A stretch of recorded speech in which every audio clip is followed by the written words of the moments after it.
Hi everyone, how you doing? We have another live today with a wonderful guest from England, Mark. Mark is already here. Hi. Hi everyone. I'm trying to wave, although it's not very easy. Hi everyone, how you doing? Hi. We have a wonderful guest today, Mark, and I'm waiting for him to request to be in my live. In my live. Yes. Hi. Oh, here he is requesting.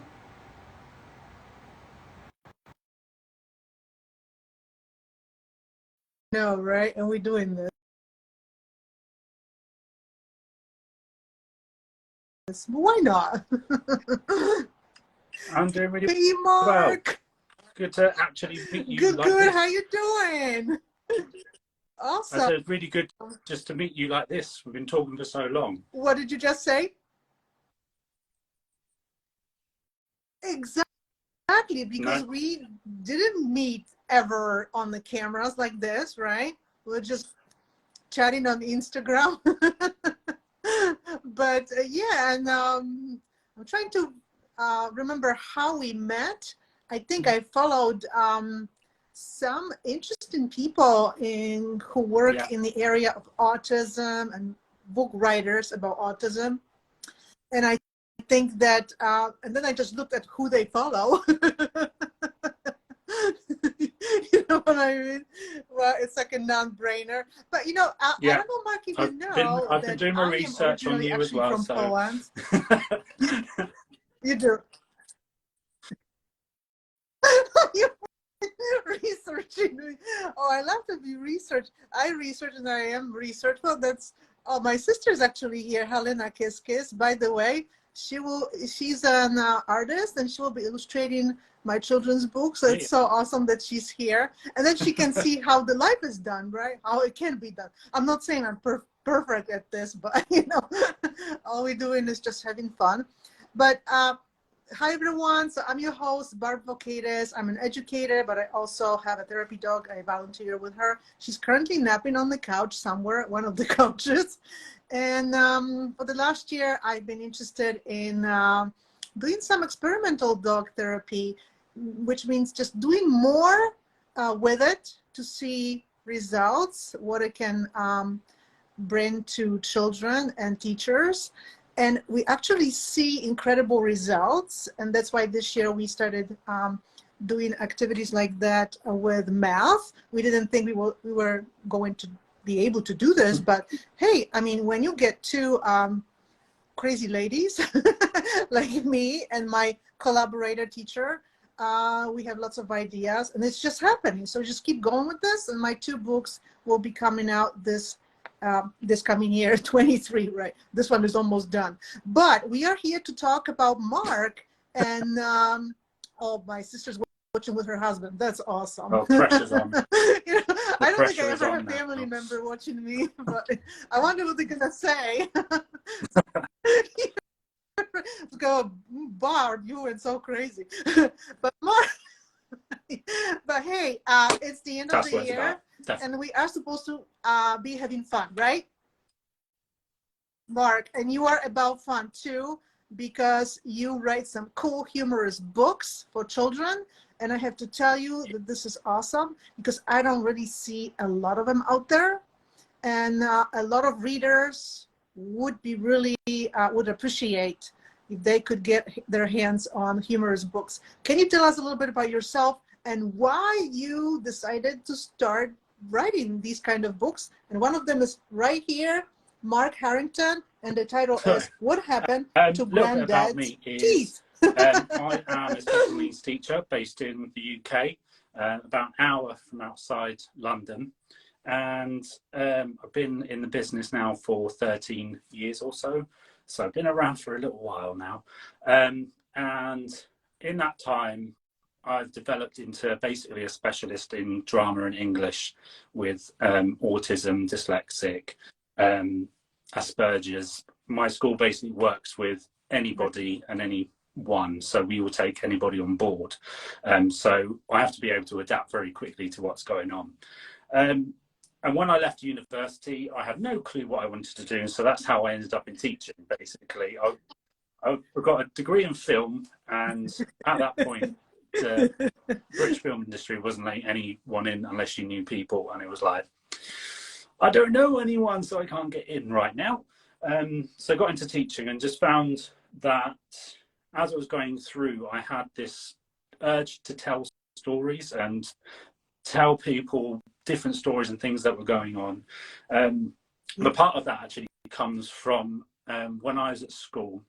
I had a teacher, the worst teacher in the world, one of those teachers who says you can't, and they said to me, you will never amount to anything in drama. Of course. So the obvious way back to that is to prove that you can and you will. So that's basically where my stance is now, is I'm trying to claim all that back slowly. So yeah, that's basically where I am now. And my first book series that I worked with was with a charity called the Breck Foundation, which was about online safety, based on a true story. So it's quite a heavy subject to be dealing with, and I dealt with that subject for about 3 years, and I needed something a bit lighter to deal with. And I think with lots of stuff we do in schools, there is quite a lot of heaviness, and we have to deliver a lot of messages into stuff like that. Hence why, when the opportunity arose with Grandads Teeth, I was like, I think I've got to do this. So I should tell you how Grandads Teeth actually came about, because it's actually a funny story behind the story.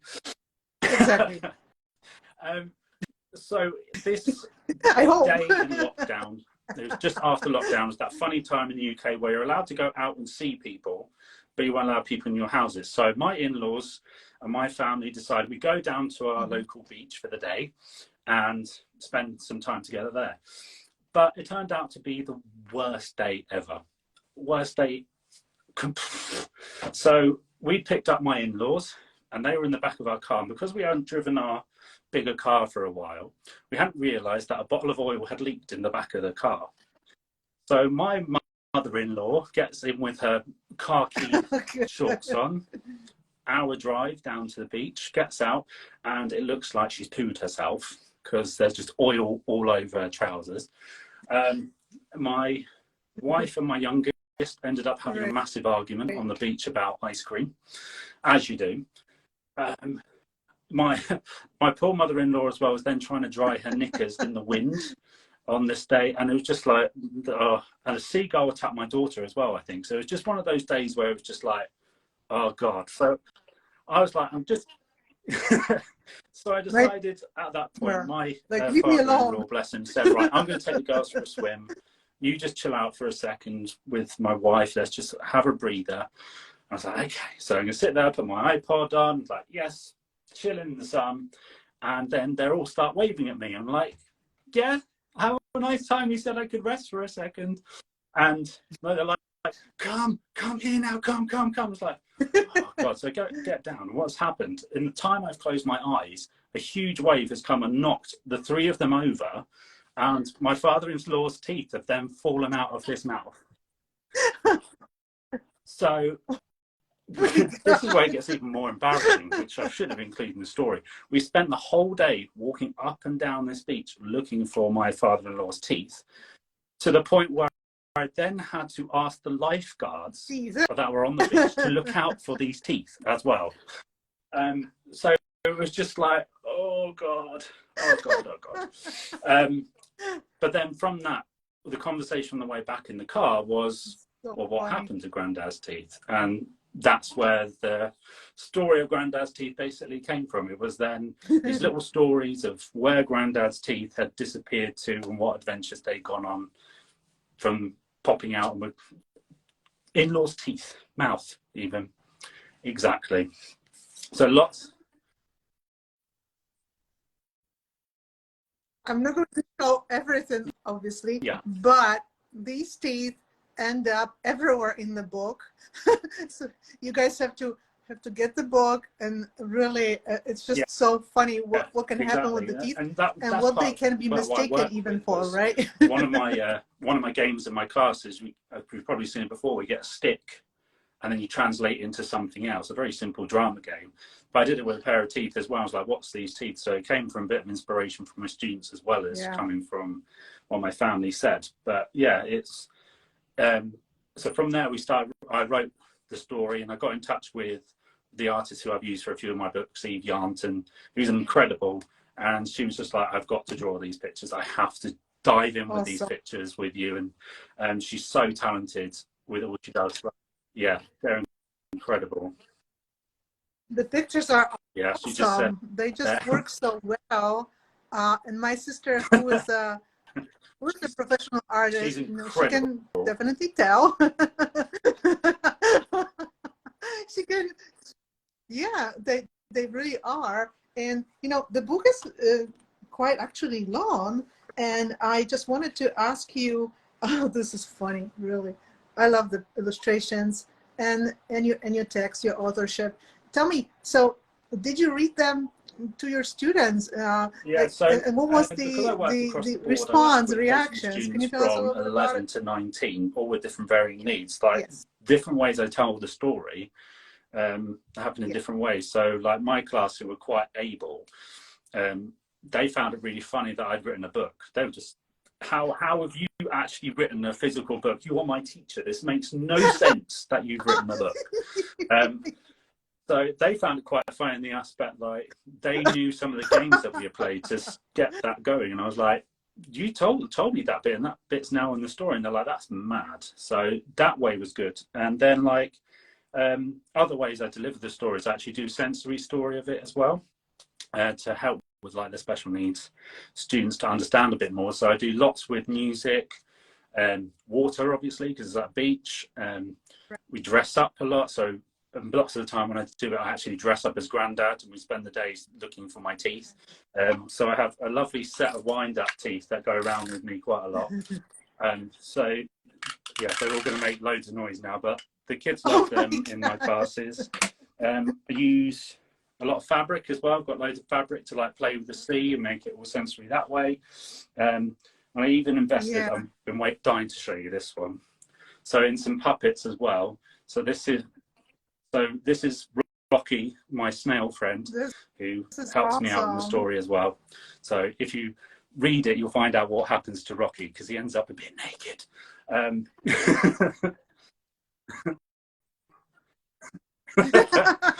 It's getting even better. I didn't say it. But it's getting weirder and weirder and funnier and funnier. So you came up with the ways to, because that's what I was going to ask you. I always ask people I interview, okay, like what is the potential to how you can Yeah. use the book with the children who have certain needs, and you just came up with the certain ideas, which is really cool ones, like different props, just to kind of like I mean the book is funny, Yeah. so having them laugh, it's already engagement, right? In teaching, we know that, but you came up with some props, things that can help them And in also from understanding, that as well, right, the from storyline a little not bit just a more. drama perspective, but from a writing perspective. I worked with my more able students and they actually wrote what happened next. Yeah. So what happened when Grandad found his teeth? What happens if he loses it again? Where do the teeth go off to next? And exactly. what was really funny is at the same time in the news here is that a seagull found a pair of false teeth and was walking around with false teeth in his mouth. So there was an inspiration that way of how did the seagull got the teeth back? So yeah, there's loads of ways this could just diverse into different, what you're doing at the time. Could this fit into your Christmas space? Just picking up those little bits of imagination for students that one thing isn't what it actually is, and it can extend into other things in different worlds, which I think for SND kids or special needs kids, as we'll use them here, I think having that little spark of imagination, that's why I put so many actually into this story, Whereas if you've got more, they've got more to go, right, I think I know what can happen next. I want to push this a little bit forward. Exactly. I'm thinking some kind of improvisations, theater. So many things can be done with this, and it can be funny. And it just depends on where the kids are, what we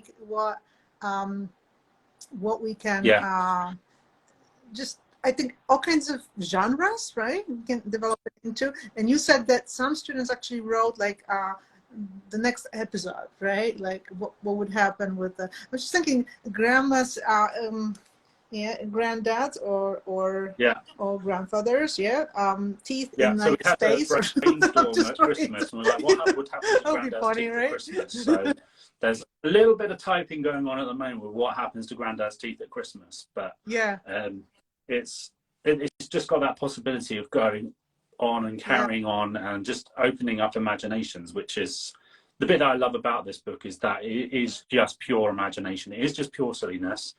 But there's also a bit for teachers where there's enough on each one of them that they could either dismiss that little bit for a certain class, or they could extend it. So like there's a bit in with an octopus with drumming in it, and I'd done like half an hour drumming with students just from the octopus. So it's like, okay, so you can fit it into different genres like history, because there's pirates in there, myths and legends. There's the octopus banging the drums. So there's loads of different ways. It is so funny. Yeah, Mark, I was going to ask you. I always ask authors like the writing process, which is so many different steps. It's not just I've written and I'm done. What do you think for you is the easiest part or the most exciting part, and what's the hardest part in this whole process of writing and then getting the initial out, excitement of a new idea is the best feeling in the world. The thing that you grab something that you haven't heard before, that's something you want to spend some time on, basically, that you want to invest time and money into doing. And I don't find the writing process too hard. I find like I can get stuff down quite quickly. The problem for me is that I'm borderline dyslexic, never been actually diagnosed, but I find it quite hard when I read something that I don't see spelling or punctuation. It all disappears for me. So I spend a lot of time with the lovely people that I work with at my school. My wife they look through it and go, please just work out what there and there is, because it doesn't sink in. After 35 years, it ain't going to go in, if I'm honest. But that it's just that's a quite hard process for me, because it's something I'm never going to get over. And as I'm trying to push more my level of writing and what I'm trying to do, obviously those mistakes come out a bit more, and I feel sorry for people having to read it and go, there's a mistake. Okay.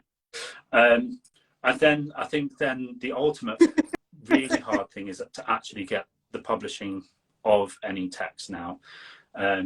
So like this year alone, I've been trying to get a book off the ground, and lots of it is ink price is so much, the paper so expensive, just generally having a status as well. There's a big thing in the UK at the moment about celebrity books and how they're actually diminishing the trying to come up new ideas, authors, because you're not a celebrity. And actually part of my rebranding since September, a publisher said you don't have that many followers on social media, you need to raise your game. And it's just like, okay, I'll market myself, but no, it's not easy to raise the game currently, yeah, I mean, if someone wants to go with great, very, very big publisher, it's like you have to have an agent. Yeah. You have to maybe graduate from some kind of really elite school. All right, I haven't said these things, but well, I actually did. So yeah, it's not easy. And Yeah. I mean, you can And self-publish, but then I'm you own planning your that with the own with next everything, book that right? I'm working on, which is very different from Grandad's Teeth, but that's what I'm working with a charity on that one. So they will do a lot of the back work for me, so to speak, Mm-hmm. as well. But that's like a team effort. Whereas if I did some Exactly. of my ideas on my own, I don't think I'd have the time. With teaching a full-time job, um, I can't be a marketing person as well. Yes. So Yeah, to be everyone. Yeah, I also work full time, so what yeah, I'm trying to do is exactly. connect these books to my work. They count towards my job as, you know, publishing author. It's part of um, my duties, what I need to do. But it's good because it just makes me, I can connect the therapy Yeah, definitely. with my job. It makes my job kind of more meaningful, actually. Um, Sometimes I really got bored with my university job. Can Yeah, you believe it? I was like, what can I do to revive this for myself? You know what I mean? Right? Because we want to feel good in our jobs, but then it's like, maybe can I reinvent it a yeah, little bit? So exactly. that's what I started doing because I like challenges too. It's good for us. But yeah, you're right. But and also, it's important, I think, and leaving the classroom. Well, guess what? It's gonna happen very soon because I really want to encourage Mark to write more books like these, like humorous books, because I, you know, there's such a need for these books in schools. And I worked with the publisher recently.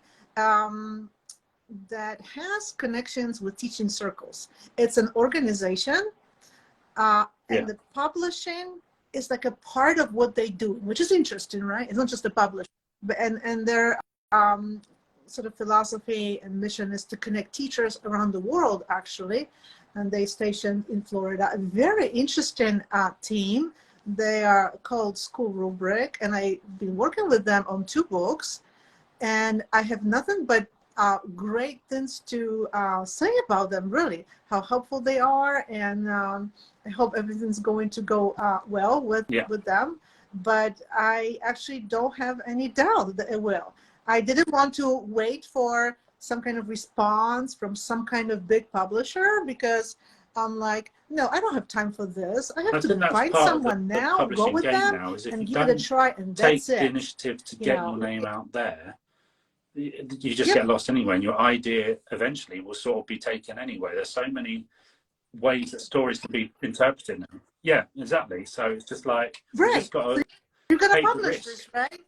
So don't wait. Right.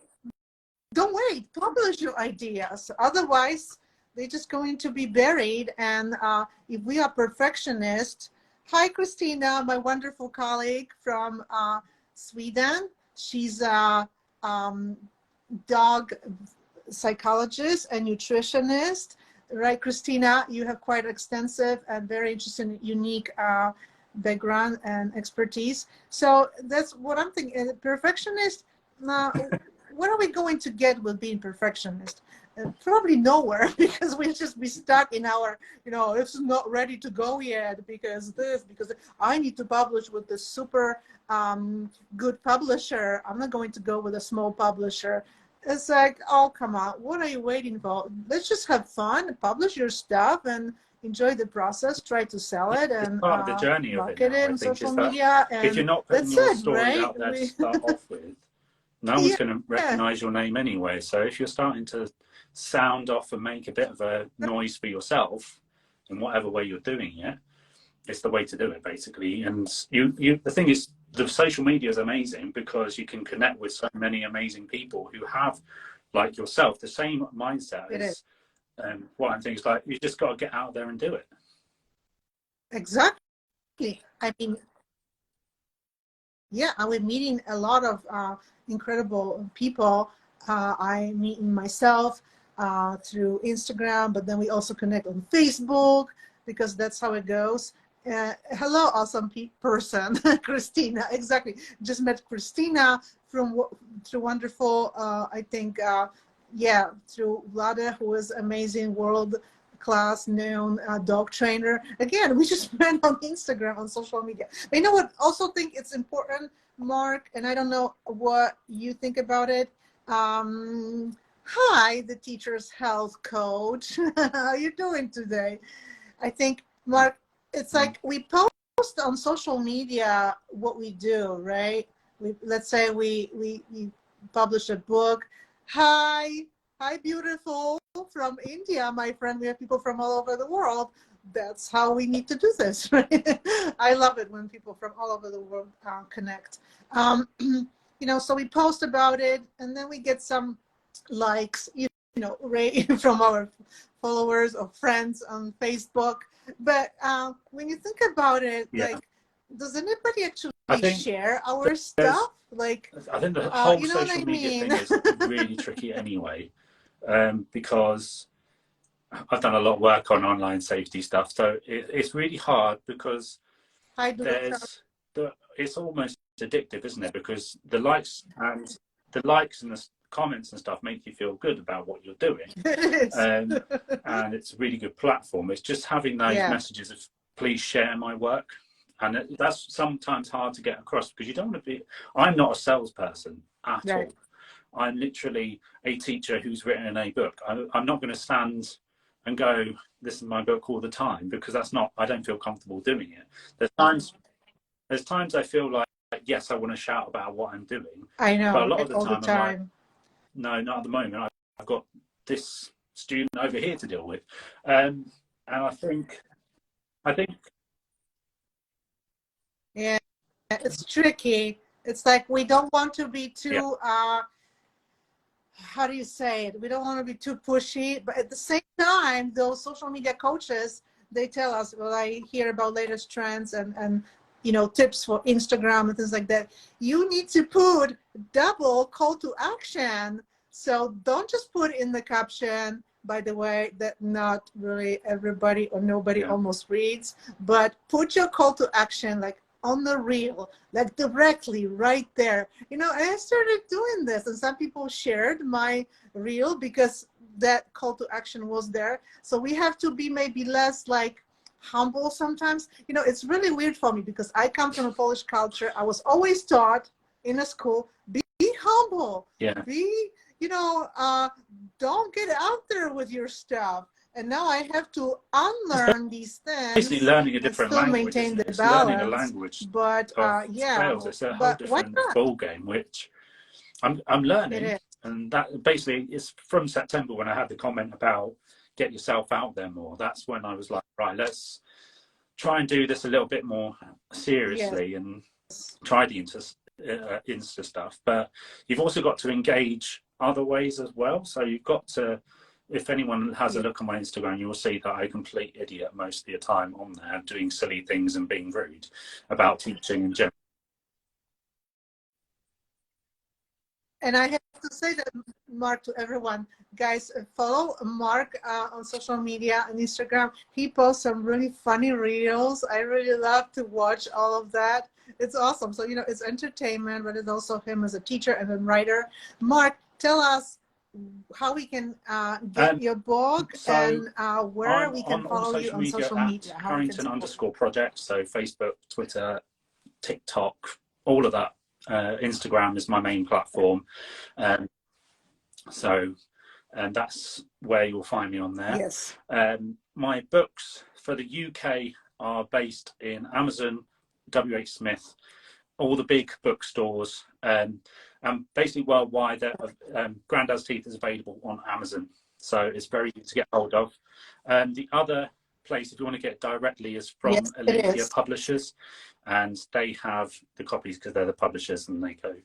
It's a bit easier sometimes to get it from them. But if you just want to, like after this, you want to quickly go on, Amazon's probably the easiest place to get it right now. But it's a very strange feeling that the first time I was out, I take my kids out a lot on trips, and we went into our local bookshop, and I was just like, I'm just going to have a look because they said it might be. And we walked in, and it was like all on the shelf. I was like, oh my God, this is crazy. My little idea of my crappy day at the beach managed to get to the shelf. But that's a message I carry with my teachers. Like, you put your mind to stuff, you can literally achieve anything. I was told I'd never write a book.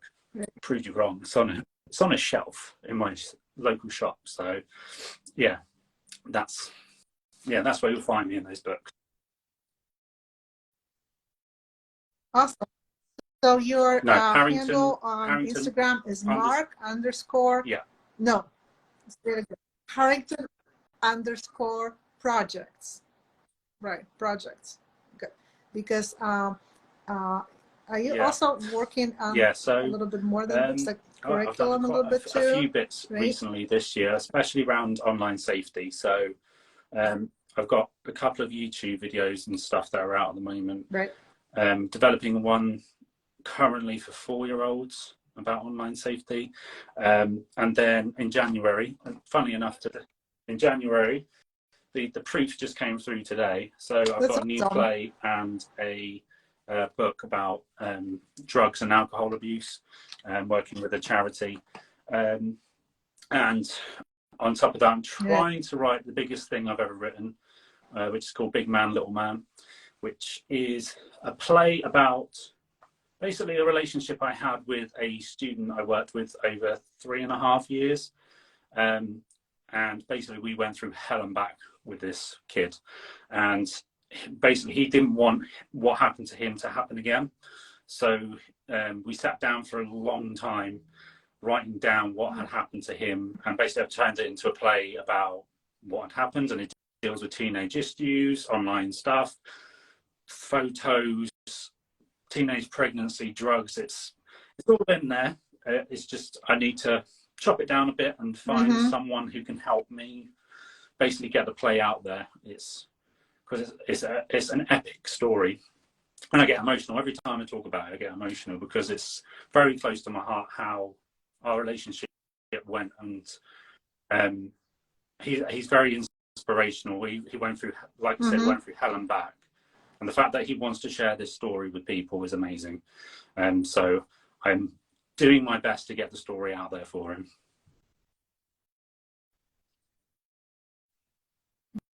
That's awesome. Oh, yes, so there's busy. More projects to go and to work on. Always. But that's even before you put any we'll be busy, work on top of me as well. Right, exactly. But that helps you in being a better teacher, the writing, because it's like a teacher who doesn't write. It helps really me because I writing when you don't write yourself. I spend lots of time reading stuff that they might be interested in and finding ways to get them engaged with different stories as well. I try to each year, lots of teachers will bring out the same books that they've done for years and years and years and go for the bog standard. This is what is on the curriculum in the mainstream school, whereas I'm like, no, we're not doing that. Throw that out. We're not doing that. Well, so like we've done Hunger Games, Woman in Black. We did there's an English writer called Tom Fletcher. We've done David Williams books. We try to mix it up as much as I can, basically. So each year I'll have a different book for my students, or play as well. We've done plays as well. So keeps me busy.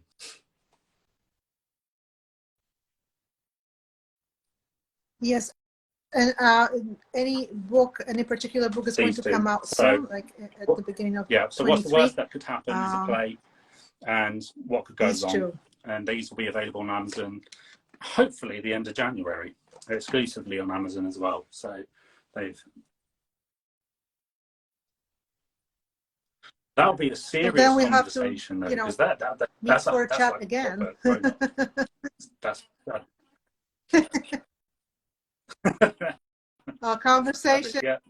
Conversations is my thing. Definitely.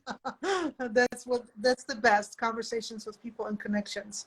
So I don't want to prolong this more because we have New Year's Eve and things to do, celebrate, or maybe not to do anything today. I mean, why would you work today? I have been doing some writing today. Like I had a little burst of creative madness today, so I've been sitting writing down some notes today for a new play and a new children's book.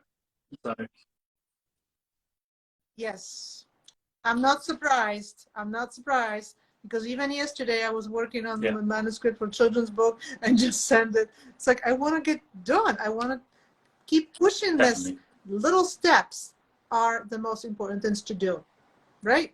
Just little by little. That's what it is.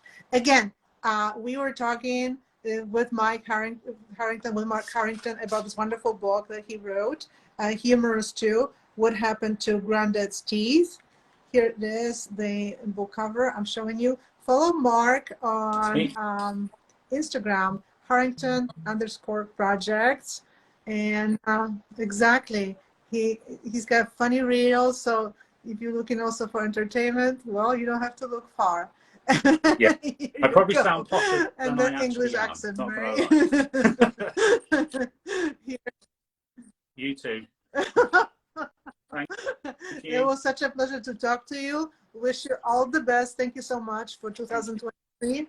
Exactly. Happy, good, and the same for your whole family. Perfect. And we'll be Lovely talking to more meet about you. our writing and the stuff we're doing. Bye.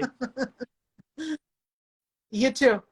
Bye-bye. Thank you, everyone, for joining us. Thank you. Bye-bye. Bye. Thank you.